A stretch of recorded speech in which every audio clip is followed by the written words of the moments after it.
बताओ, यहाँ revenue department से कोई कल रखा है जो ये बता दे कि कितना नुकसान रेवेन्यू डिपार्टमेंट को हो रहा है इस हड़ताल से? हर रोज़ करीब 300 करोड़, अगर पूरे ऑल ओवर हरियाणा की बात करूँ 300 करोड़ के करीब हर रोज़ रेवेन्यू डिपार्टमेंट में लॉस हो रहा है।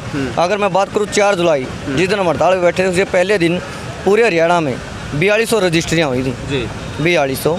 और अगर मैं बात करूं पिछले 16 दिन से हम हड़ताल पे बैठे हैं मात्र 81 या 80 रजिस्ट्रियाँ हुई हैं जो सिर्फ और सिर्फ पानीपत डिस्ट्रिक्ट में भी रजिस्ट्री हो रही हैं। वो भी प्रशासन ने अलग अलग तरीक़ों से उसे करना शुरू कर दिया है जो कि प्रशासन के लिए भी निंदनीय कार्य है, क्योंकि रजिस्ट्री क्लर्क का जो कार्य होता है, मैं रेवेन्यू डिपार्टमेंट से हूँ, और रजिस्ट्री क्लर्क का जो एग्ज़ाम होता है वो एक नहीं 3 एग्ज़ाम होते हैं, प्रॉपर इंग्लिश में एग्ज़ाम होते हैं। स्टाम्प का जो एक्ट है, स्टाम्प एक्ट के अनुसार जितने भी उसके अंदर रूल आते हैं उसके लिए 7 किताबें उनकी नॉलेज होनी ज़रूरी है। 7 बुक्स पढ़ के 3 दिन लगातार एग्ज़ाम होता है।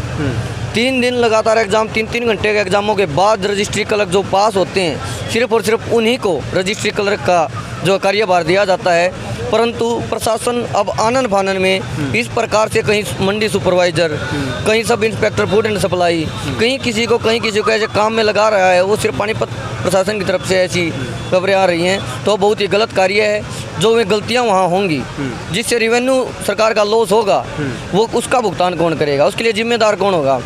जब एक रजिस्ट्री क्लर्क वो रजिस्ट्रियाँ करता है तो उसे कम से कम भी 25-30 चीज़ों के बारे में जानकारी होनी ज़रूरी होती है कि रजिस्ट्री में किस किस चीज़ के क्या क्या नियम लागू होते हैं, कहाँ किस रेट से ज़मीन बिकती हैं, उस पर से कितना सरकार को टैक्स देना होता है, महिलाओं को कितना, पुरुषों को कितना, विकलांगों को कितना। तो काफ़ी अन्य मुद्दे हैं जो बहुत ही संघर्ष और पढ़ाई के बाद उनका पता चलता है रूलों का। तो सिर्फ और सिर्फ मात्र 81 रजिस्ट्रियाँ वहाँ हुई हैं, तो आप इससे अंदाज़ा लगा सकते हो एक दिन का रेवेन्यू 300 करोड़ तो आज 15 दिनों में बैठे को हो चुके हैं। 15 में से 11 वर्किंग डे थे, 11 या 33, तो 3300 करोड़ रुपए का नुकसान सरकार को हो चुका है। जैसे 3500-400 की आप डिमांड कर रहे हैं, क्या दूसरे जो डिपार्टमेंट के लोग हैं वो सभी आपका समर्थन कर रहे हैं? बिल्कुल, कल हल्ट्रॉन के जो साथी हैं वो भी कल हमारे समर्थन में आए हैं कार्यालय एक दिन की हड़ताल करके। और जो हमें रिस्पांस मिल रहा है पूरे ऑल डिपार्टमेंट से बहुत ज़बरदस्त है। कोई भी साथी हमारा काम पे नहीं है, फाइलें धूल फांक रही हैं, कार्यालय बिल्कुल बंद पड़े हैं, ऑफिसों में ताले लगे हुए हैं। जी, अभी आज आपकी जींद में विधायक को आपने ज्ञापन दिया है, मिड्डा उसके ढांडा के घर पर भी आपने प्रदर्शन किया था एक दिन पहले। कल हमें जुलाना के विधायक अमरजीत सिंह ढांडा हैं जो सरकार गठबंधन सरकार का हिस्सा है, हम उनको जगाने का काम किया है। हम इस कड़ी में लगे हुए हैं कि जो हमने पूरे 90 विधानसभा, पूरे 90 के 90 विधायकों को हमने ज्ञापन दिए थे पीछे कि भाई हमारा ये जो हमारी समस्या है इसका समाधान, क्योंकि ये मांग नहीं है, ये समस्या है और ये सरकार को द्वारा ही क्रिएट की गई है।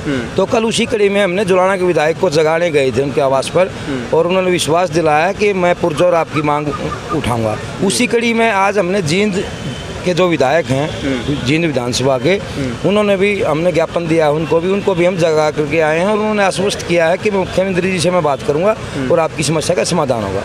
तो हमें पूरी आशा है, हम सरकार के कर्मचारी हैं, सरकार का चाहिए बड़ापन दिखा करके सरकार को कर्मचारियों से बातचीत करनी चाहिए। विधानसभा में भी कई विधायक जैसे इस मांग को उठा चुके हैं, तो अभी इन विधायकों का रिस्पॉन्स आपको मिल रहा है? मुख्यमंत्री से बात करेंगे, सत्ता पक्ष से जुड़े हुए विधायक हैं दोनों। ऐसा असर 1-2 विधायक को छोड़ के बाकी किसी विधायक, सत्ता पक्ष के किसी विधायक ने हमारी आवाज़ नहीं उठाई, जो कि निंदनीय है। लेकिन अब हमें आशा है कि उन्होंने जो विश्वास दिलाया है उसके हिसाब से हमें लग रहा है कि हमारी वो आवाज़ उठाएंगे। जी जी, चलो। अमरजीत ढांडा जी से जब हम कल मिलने गए थे, जो जुलाना से विधायक, उन्होंने हमें आश्वासन दिया था और आश्वस्त भी किया था कि आपके एक प्रतिनिधिमंडल से मैं आपकी मुख्यमंत्री साहब से भी बात कराऊंगा, जो कि कल हमारे दौरे पर आ रहे हैं, जींद के दौरे पर।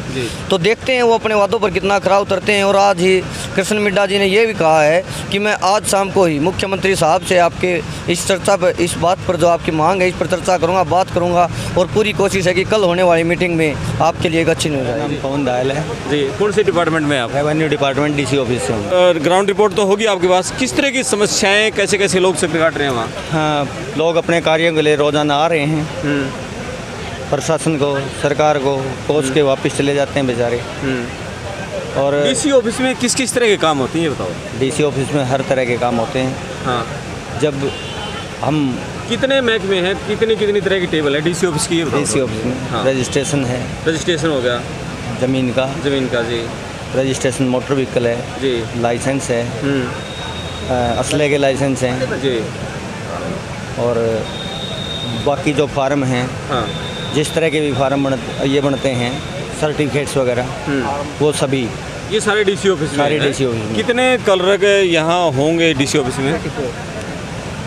84 और कलर की संख्या है। यहाँ मेरे ख्याल में इतने महकमे आपने जो गिना दिए हैं तो सबसे ज़्यादा लोग इसी डीसी ऑफिस के रिलेटेड काम आते हैं। जी जी जी। तो ज़्यादा परेशानी है इसका मतलब तो लोगों को फिर। ये सरकार ने हाँ। ऐसा माहौल क्रिएट किया कि हमें मजबूरन धरने पे आना पड़ा, और जनता की परेशानी हम अपनी परेशानी मानते हैं। 24 घंटे जनता की सेवा में तत्पर रहने वाला वर्ग है ये, लेकिन सरकार की अठधर्मिता के कारण आज हमें इस धूप में, बारिश में और ऐसा है परिस्थितियों में बैठ के यहाँ रोड के ऊपर धरना देना पड़ रहा है। और जनता अपने कामों के लिए दफ्तरों में मारी मारी फिर रही है, उसके बावजूद भी सरकार के कान में कोई सुनवाई नहीं कर रही है।